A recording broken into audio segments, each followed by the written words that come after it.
¿Qué tal, hermanos? Dios les bendiga. Pues estamos nuevamente en nuestro Confesión Bautista de Londres de 1689 y vamos a estar vamos a introducirnos al capítulo 2 de nuestra Confesión de Dios y la Santísima Trinidad. ¿Qué les parece si hacemos una oración bien rápido y entramos de lleno a nuestra introducción del capítulo 2? Dios, gracias por esta confesión, porque tú guiaste a hombres fieles y piadosos, Señor, que te amaban, que te aman y que buscaron preservar la sana doctrina.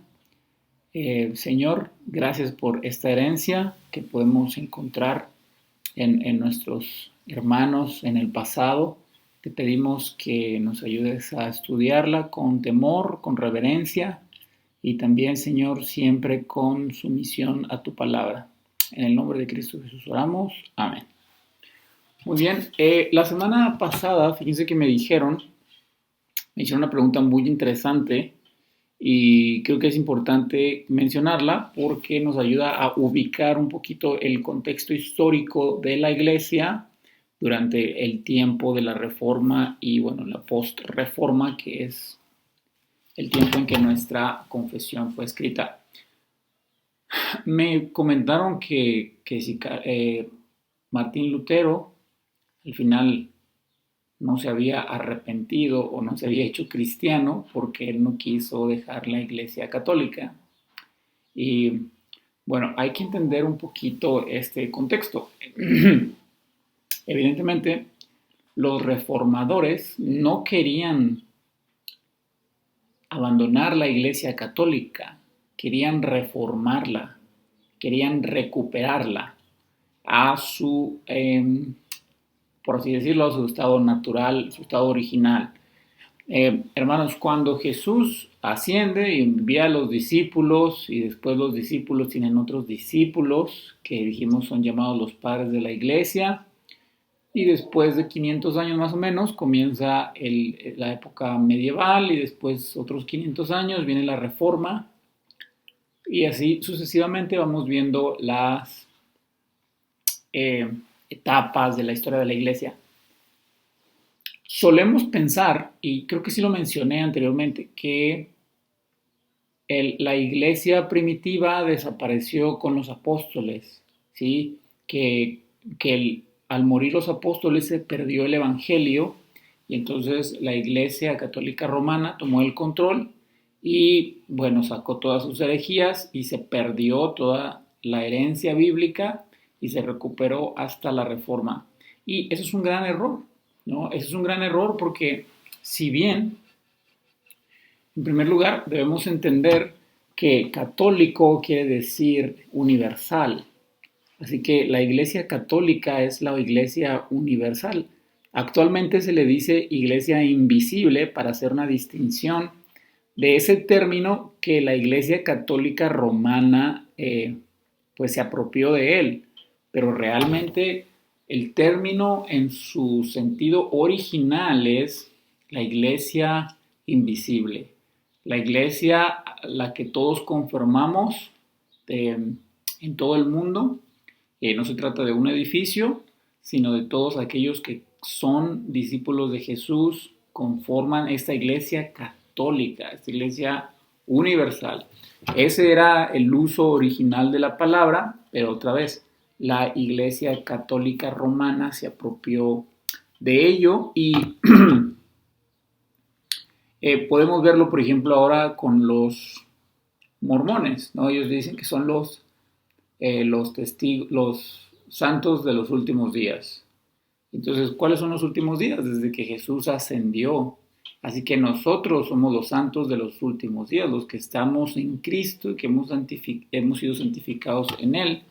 Pero pues ese término lo acuñaron ellos, no lo acuñaron, se lo apropiaron. Podemos pensar en esta denominación que se llama la Iglesia de Cristo, ¿no? ¿Quién es la Iglesia de Cristo? Esa denominación o todos aquellos que han sido comprados por Él y pues son su desposada, ¿no? Entonces pasó lo mismo con la Iglesia Católica. Ellos se apropiaron de un término que no significaba en aquel tiempo lo que ahora significa para nosotros. Acerca de la Iglesia Católica Romana, en primer lugar, la herejía siempre es progresiva, hermanos. Sí, esta iglesia primitiva, la iglesia verdadera, fue inclinándose progresivamente con el paso del tiempo en la historia. Entonces las herejías y todas las cosas que vemos ahora en la Iglesia Católica Romana no sucedieron de la noche a la mañana. Hubieron muchos eventos, hubieron mucho tiempo en el que a lo largo de un tiempo bastante considerable se fueron mezclando y tergiversando al punto tal que es más o menos hasta entre 1300 y 1400 que la Iglesia Católica, entiéndase en su sentido original, comenzó a desviarse. Comenzó la Iglesia Católica a transformarse en la Iglesia Católica Romana que conocemos. Y entonces vemos ya la infalibilidad del Papa, la tradición de la Iglesia por encima de la autoridad de las Escrituras, todas estas ideas heréticas sobre el purgatorio, sobre poder comprar el alma de alguien que se fue al infierno, no me acuerdo cómo se llama eso, etcétera, etcétera. Entonces, todas estas cosas no aparecieron en los primeros siglos, aparecieron en el 1300, 1400. Y por eso los reformadores surgieron. Ellos trataron de rescatar del bache donde había caído la Iglesia Católica, la Iglesia verdadera. Pero bueno, debido a que no pudieron reformarla, porque los intereses políticos de los líderes de la Iglesia Católica Romana pudieron más, bueno, tuvieron que formar otros grupos, ¿no? Los grupos protestantes, y por eso se les llama así, porque protestaron contra las corrupciones de la Iglesia Católica Romana. Pero bueno, si tú lees teólogos o sacerdotes católicos del 300 después de Cristo, del 400, del 500, del 600, te vas a dar cuenta que esencialmente ellos comparten tu fe más que la de los católicos. Porque personas como San Agustín, que en algunas ocasiones lo citamos, él va a creer en la salvación por fe y solo por fe. Él no va a creer en la intercesión de María, él no va a creer en la adoración de reliquias, él no va a creer en la adoración de santos. Entonces puedes ver incluso gente que la Iglesia Católica denomina como los papas de la Iglesia, que ellos no creen o no creyeron, porque lo puedes ver en sus escritos, no creían en lo que la Iglesia Católica afirma hoy. Entonces, hermanos, realmente la teología, la doctrina de esas personas, de esos sacerdotes, estaba en sintonía con lo que nosotros creemos porque amaban la Biblia y estaban apegados a las Escrituras. Pero otra vez, no es hasta después, por alrededor del 1400, que la Iglesia Católica Romana o que la Iglesia Católica realmente se hunde en toda esta situación. Así que cuando tú hables con un católico, si te llega a mencionar algo así, o si tú creías esto, sabe que hubo hombres fieles en la iglesia, que aunque la iglesia como en su liderazgo y en todas estas cosas que hizo mal la iglesia católica, hubo aún dentro de ella gente que era fiel y que creía las escrituras y que conocía a Cristo y amaba a Dios, sinceramente. Pero otra vez, la herejía siempre es un proceso lento, progresivo, no cambia de la noche a la mañana. Y bueno, las personas que conformaron la Iglesia Católica en la antigüedad creían lo que nosotros, pero en determinado momento se mezclaron con otras religiones, hubo intereses políticos muy grandes y entonces ahí quedó completamente corrompida al día tal que pues no salió de eso, no salió de ese bache, ¿no? Y se hunde más cada vez, se hunde mucho más. Así que, ¿por qué Martín Lutero no se fue a la iglesia cristiana? Porque no había iglesia cristiana, porque era la iglesia cristiana la que llamamos hoy la iglesia católica, pero se apartaron de Dios y no quisieron enmendar el camino. Entonces, bueno, espero que haya sido la explicación clara y que pues también eso nos ayude a entender un poquito la historia y hacer como una especie de revés, ¿no? Porque ahora, hoy podríamos decir que nosotros somos la verdadera iglesia católica, ¿no? Usando el término católico de manera correcta. Aquellos católicos que vemos hoy, pues se desviaron completamente de la fe. Y bueno, podemos ver cosas muy mal acerca de su doctrina, de lo que afirman. Pero bueno, ese era nada más un pequeño paréntesis, quería mencionarlo para tener más o menos presente el contexto de pues, los reformadores y los post-reformadores. Muy bien, vamos a pasar a nuestro párrafo número 1 de nuestro capítulo 2 de la Confesión Bautista de Dios y la Santísima Trinidad. Y bueno, este capítulo es mucho más corto que el de las Escrituras. Tenemos en él 3 párrafos y el primer párrafo es acerca del ser de Dios. En teología tenemos la distinción, hay muchas maneras en que lo han querido distinguir los atributos de Dios. Quizá la más famosa es los atributos comunicables y los atributos incomunicables, ¿no? Los atributos que podemos ver en nuestro propio ser, esos serían los comunicables, y los que no podemos ver, pues son los que únicamente Dios tiene, como infinidad, eternidad, cosas, omnipotencia, omnipresencia, de ese tipo. También alguna vez he visto que, bueno, hay muchas maneras en que distinguen los atributos de Dios. Puede ser morales y no morales. Por ejemplo, la santidad sería un atributo moral, la omnipotencia sería un atributo, pues, no moral. Pero bueno, todas estas distinciones suelen ser un poquito problemáticas, ¿no? No son distinciones que tú digas, verdaderamente esta pertenece a este grupo como tal. Porque, por ejemplo, en la distinción de moral y no moral, la omnipotencia de Dios está íntimamente ligada a su santidad. Entonces, cuando nosotros tratamos de separar los atributos de Dios en grupos, solemos tener problemas para clasificarlos. Y bueno, los divinos, estos hermanos que escribieron la Confesión Bautista, pues realmente no lo dividen en segmentos o en grupos, simplemente hacen una lista de los atributos de Dios. Y bueno, el párrafo número 1 es el ser de Dios. El párrafo número 2 lo hemos subtitulado la relación de Dios con su creación. Y el párrafo número 3 es la relación de Dios consigo mismo. El párrafo 3 es más sobre la Trinidad. Pero bueno, vamos a comenzar con el párrafo número 1. Dice así: el Señor nuestro Dios es un Dios único, vivo y verdadero, cuya subsistencia está en Él mismo y es de Él mismo, infinito en su ser y perfección, cuya esencia no puede ser comprendida por nadie sino por Él mismo.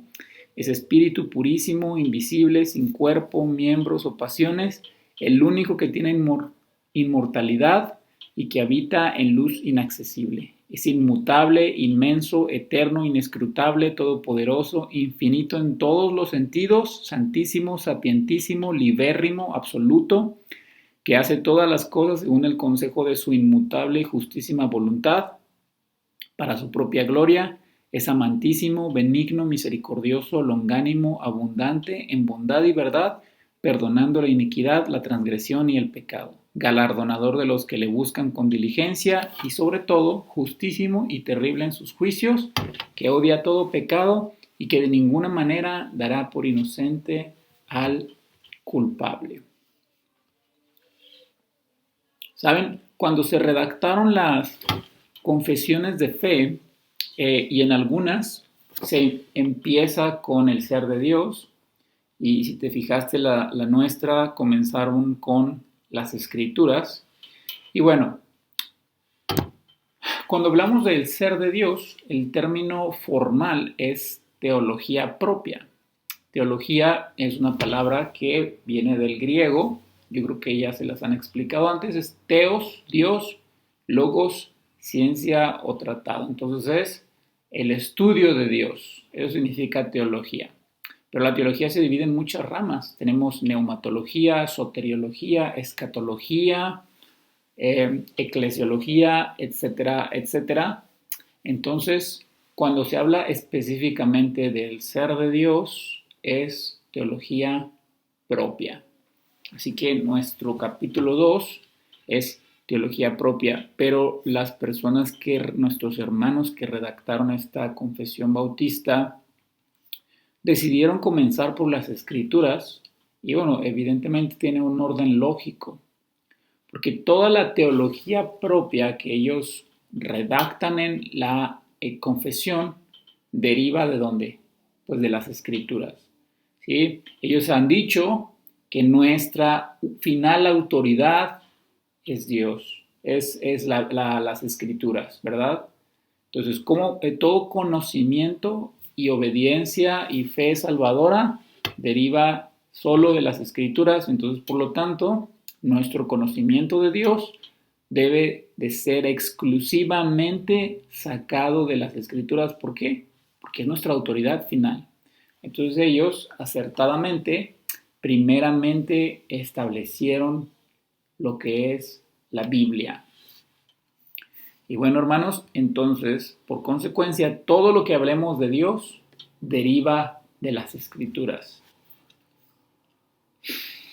Algo importante que decir es que aunque teología significa el estudio de Dios, la teología es la única ciencia o el único estudio que analiza algo que es superior al que lo analiza. No sé si has visto películas en Estados Unidos, por ejemplo, que los niños en biología abren una ranita en el laboratorio, ¿verdad? Entonces, esta rana no es superior al niño que la estudia. Cuando un científico estudia los átomos o sustancias, no sé, el científico es superior a esa sustancia. Cuando nosotros abrimos una licuadora porque está rota y la abrimos para ver qué tiene, entonces tú eres superior a esa licuadora. Pero cuando hablamos del estudio de Dios, nosotros estudiamos a algo que es superior a nosotros. Y dado que es superior a nosotros, de hecho es infinitamente superior a nosotros, no lo podemos comprender ni conocer en su totalidad. Y aunque sí podemos conocerlo, debemos, en cierto grado, debemos hacerlo en todo temor y reverencia. Nunca podemos aproximarnos a Dios pensando, sí, yo ya sé eso de Dios, ya entendí a Dios. Realmente no podemos entender a Dios en su totalidad, porque entonces no sería Dios. Seríamos nosotros de cierta forma superiores a Él. Y bueno, la Biblia en varios lugares menciona esto, ¿no? Nadie puede, ¿quién comprendió la mente del Señor? O así como el Espíritu de Dios es quien escudriña las cosas de Dios solamente, nosotros no podemos escudriñar a Dios. Hermanos, entonces vamos a comenzar con esta pregunta.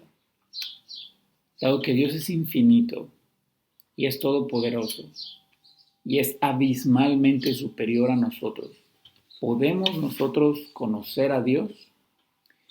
Y desde el tiempo de los apóstoles, el cristianismo luchó contra el agnosticismo, con esta idea de que Dios es tan inmenso, Dios es tan perfecto, que no podemos conocerlo. Aristóteles mismo dijo que para tener una amistad debe haber cierto grado de igualdad entre las partes. y por lo tanto era imposible ser amigo de Dios. El primer párrafo de nuestra confesión bautista expone muy claramente que la esencia de Dios no puede ser comprendida. Pero tenemos que entender que hay una diferencia entre ser comprendido y ser conocido, ¿no? Entonces Dios, si es cierto, no puede ser comprendido porque es infinitamente superior a nosotros, pero sí puede ser conocido. Y hermanos, este es probablemente, pienso yo que es el mejor argumento de por qué sí puede ser Dios conocido. Porque Dios puede ser conocido sobre la base del esfuerzo de Dios por venir a buscarnos. Dios puede ser conocido sobre la base de su esfuerzo por revelarse a nosotros, no por nuestro esfuerzo, nuestra iniciativa de buscarlo y encontrarlo a Él, sino viceversa, que Él viene y nos busca y nos encuentra a nosotros. Dios ha tenido la voluntad de darse a conocer y que nosotros lo conozcamos. Todo conocimiento de Dios surge de su voluntad y su iniciativa. A Él le ha placido darse a conocer a sí mismo, a nosotros, por medio de tres cosas que lo vamos a ver en un momento. Si tú lees Efesios capítulo 1, versículo 9 al 10, dice ahí, dándonos a conocer el misterio de su voluntad según su beneplácito, el cual se había propuesto en sí mismo de reunir todas las cosas en Cristo, en la dispensación, el cumplimiento de los tiempos. ¿Por qué estoy citando Efesios? Porque esta es la idea que estoy diciendo. Él nos dio a conocer el misterio de su voluntad según su plan, según su beneplácito. Entonces, no es que nosotros descubrimos los misterios de Dios, es que Dios nos los da a conocer.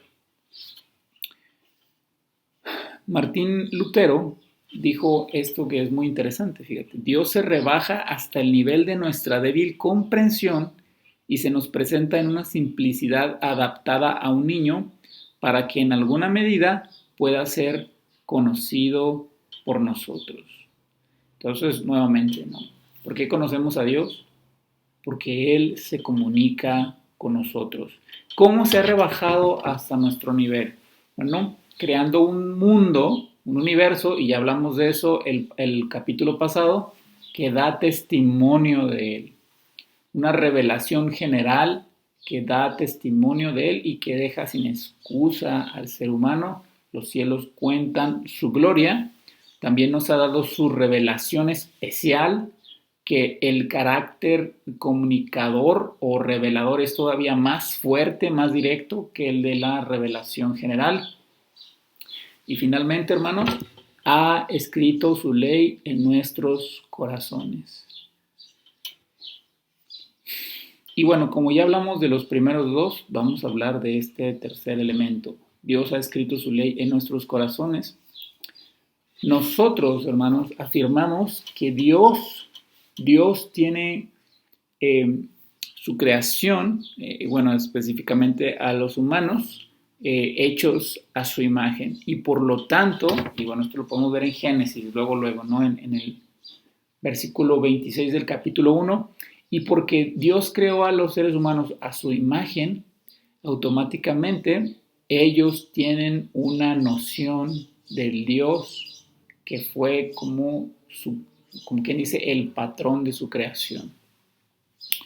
Y bueno, en segundo lugar, porque literalmente Dios ha escrito en los corazones de los hombres su ley, a fin de que nadie tenga excusa delante de Él para no adorarle y reconocerlo como Dios. Voy a leer esta cita de Juan Calvino respecto a este tema. Dice así, ciertamente, si se busca ignorancia de Dios en alguna parte, seguramente jamás se podrá hallar ejemplo más propio que entre los salvajes, que casi no saben ni lo que es humanidad. Pero, como dice Cicerón, el cual fue pagano, no hay pueblo tan bárbaro, no hay gente tan brutal y salvaje que no tenga arraigada en sí la convicción de que hay Dios. Y aún los que en los demás parecen no diferenciarse casi de los animales, conservan siempre, sin embargo, como cierta semilla de religión, en lo cual se ve cuán adentro este conocimiento ha penetrado en el corazón de los hombres y cuán hondamente ha arraigado en sus entrañas. Y puesto que desde el principio del mundo no ha habido región, ni ciudad, ni familia que haya podido pasar sin religión, en esto se ve que todo el género humano confiesa tácitamente que hay un sentimiento de Dios esculpido en el corazón de los hombres. Entonces podemos ver cómo desde cualquier civilización, cualquier sociedad, cualquier grupo, región, siempre está la noción de Dios y siempre se forma una religión, ¿verdad? Entonces, tanto en lo colectivo como en lo individual. No importa qué tan, por así decirlo, desarrollada esté una sociedad, siempre está la noción de Dios, de adoración hacia algo superior. Y bueno, Calvino en sus instituciones de la religión también da un argumento muy interesante porque él acepta que verdaderamente hay charlatanes dentro de la religión, porque desde antes ya se había acusado la religión de ser un método de control social, ¿no? Por ahí hay una frase muy célebre que la religión es el opio del pueblo. Y a lo que contesta Calvino respecto a esta acusación es que sí, verdaderamente hay personas que son charlatanes, que utilizan la religión para manipular y controlar. Sin embargo, dado que es natural para el corazón del hombre buscar la deidad, buscar adorar a un ser supremo, pues este diseño que está en su corazón lo hace propenso a caer en estos engaños. Y dice, sí, verdaderamente hay engañadores, pero triunfan porque Dios puso en el corazón de las personas buscarlo, tener la necesidad de Él. Entonces, nosotros somos adoradores por naturaleza y tenemos escrita la ley de Dios. Si Dios ha hecho esto, ¿por qué entonces no todos adoran a Dios? Porque hay idolatría y porque hay personas que son ateas. Y bueno, Romanos capítulo 1 es probablemente el capítulo de la Biblia que mejor detalla y concentra este tema. Y bueno, el versículo 21 de Romanos 1 nos dice claramente que ellos, habiendo conocido a Dios, no le glorificaron como a Dios. Así que la negación de Dios, hermanos, no es un problema intelectual, no es que son ignorantes, no es que les hacen falta pruebas, no es que requieren argumentos más contundentes respecto a su existencia y a su realidad. No, el problema es moral, no querer reconocer que Dios es real y que reina por encima de ellos, ¿no? Y entonces, ¿qué pasa? Que como conocieron a Dios y no quisieron glorificarle como a Dios, Dios endureció sus corazones y el pecado mismo que ellos abrazaron endureció sus corazones. Y bueno, en muchas ocasiones, como nos dice Hebreos 12:17, Dios no les concede arrepentirse, los entrega a sus vanos razonamientos. Greg Nichols es un pastor, todavía vive. Él dijo que no hay hombre que necesite una demostración de la existencia de Dios. Él sabe que Dios existe y por lo tanto es innecesario que nosotros probemos algo que ellos ya saben. Y probablemente la persona que ha hecho una declaración acerca de esto de una manera tan directa y un poco cruda, diría yo, es este apologista llamado Cornelius Van Til, él dijo esto: el hombre más depravado no puede escapar la voz de Dios. Su mayor maldad no tiene sentido, excepto que se suponga o que se entienda que ha pecado contra la autoridad de Dios. Los pensamientos y las acciones de la máxima perversidad son revelacionales. Nuestros pecados revelan su propia anormalidad. El hombre natural se acusa o de lo contrario se excusa solo porque su propia conciencia, completamente depravada, sigue apuntando a la situación natural original. El hijo pródigo nunca podrá olvidar la voz del padre. Son las algarrobas en su cuello. No sé si se entendió lo que Van Til quiere decir, que nuestro propio pecado testifica acerca de la existencia de Dios y por lo tanto, hermanos, que conocer a Dios es posible. Dijimos que en primer lugar, porque es en base a su esfuerzo de darse a conocer, y en segundo, porque en nuestro propio interior Dios nos ha diseñado para testificar acerca de Él. Hermanos, ¿por qué debemos conocer a Dios? Bueno, porque es el principal fin de la vida humana, así lo dijo Calvino, y hay una frase célebre de San Agustín, donde él menciona que nos ha formado para Él mismo, y que nosotros, nuestros corazones están ansiosos y no encuentran paz hasta que no encuentran descanso en Dios. Así que el mayor bien que podemos tener en esta vida no se encuentra en los bienes materiales, sino en Dios mismo, quien es la fuente de todo bien.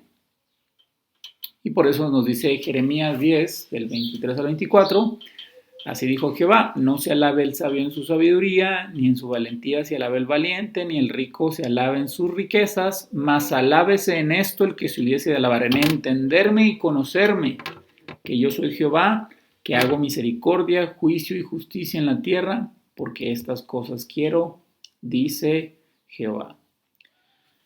Y si te acuerdas, hemos visto que nuestra vida esta creación es completamente vana, fuera de Dios. Así como el predicador en Eclesiastés no encontró sabor a la vida y todo le parecía vanidad y correr tras el viento, pues así le pasa a todo aquel que vive esta vida sin encontrar el mayor bien, que es Dios mismo.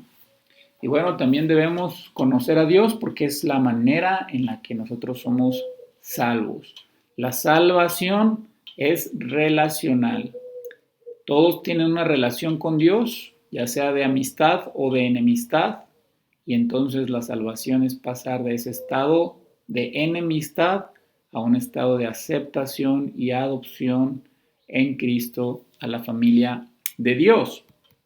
Y así que como la salvación es relacional, también el conocimiento de Dios es relacional. Entonces podemos relacionarnos y conocer a Dios en la medida que Él nos permite. Y bueno, finalmente, ¿por qué debemos conocer a Dios? Porque es el motor de la vida cristiana. Conocer a Dios es la esencia misma de la vida cristiana, es tener una relación favorable con Él, hacia Él, es el motor de la santidad y es nuestro crecimiento espiritual, en todo sentido. Y bueno, ¿por qué hice esta pequeña introducción, bueno, ni tan pequeña, acerca del conocimiento de Dios? Porque es importante para nuestro tratado acerca del ser de Dios. Dios puede ser conocido. ¿Por qué? Porque se revela en la creación, se revela en las Escrituras y ha escrito su ley en nuestros corazones. Dios puede ser conocido a pesar de su grandeza y del abismo que hay entre nosotros y Él. puede ser conocido en base a su esfuerzo y su voluntad de que nosotros le conozcamos. Y bueno, para terminar nuestra clase de hoy, únicamente vamos a hablar acerca de la primera parte del primer párrafo de nuestro capítulo 2 de los atributos de Dios. Y lo vamos a leer nuevamente. Dice así: el Señor nuestro Dios es Dios único, vivo y verdadero, cuya subsistencia está en Él mismo y es de Él mismo, infinito en su ser y perfección, cuya esencia no puede ser comprendida por nadie, sino por Él mismo. Y bueno, notemos que los que redactaron, hermanos, la confesión bautista no comenzaron haciendo algo parecido a lo que yo hice. Ellos directamente empiezan a declarar que Dios es. Ellos no apartan una introducción o un párrafo para hablar acerca de por qué Dios existe, no están probando su existencia, no están buscando hacer nada de este tipo. Ellos simplemente pasan a declarar que Dios es. Y bueno, yo quise hacer esta pequeña introducción para que podamos entender que Dios puede ser conocido. Pero ¿por qué ellos dan por sentado que Dios existe? Bueno, porque ellos derivan su doctrina de la Biblia. Y la Biblia nunca hace ningún esfuerzo por querer explicar la existencia de Dios. ¿Qué pasa en Génesis 1:1? Dice, en el principio creó Dios. Entonces, dado que Dios en su revelación no busca probarse a sí mismo, entonces los divinos, siendo fieles a las escrituras, hicieron exactamente lo mismo. Y como lo hemos visto ya en nuestra introducción de este capítulo, es una pérdida de tiempo querer probarle a alguien algo que ya sabe que Dios es. Y bueno, Dios es único, vivo y verdadero. Hermanos, Dios es un Dios metafísicamente necesario. ¿Qué significa esto? Bueno, primero vamos a hablar de metafísica. La metafísica es una rama de la filosofía y esta rama estudia los fundamentos de la naturaleza de la realidad. O en otro sentido, o decirlo de otra manera, la metafísica aborda los fenómenos de la naturaleza, ¿no? El tiempo, el espacio, entre otras cosas. Ahora, ¿por qué estoy diciendo que Dios es un ser metafísicamente necesario? Bueno, el concepto de Dios, el mero concepto de Dios, nos permite ver que Dios es un ser lógicamente necesario.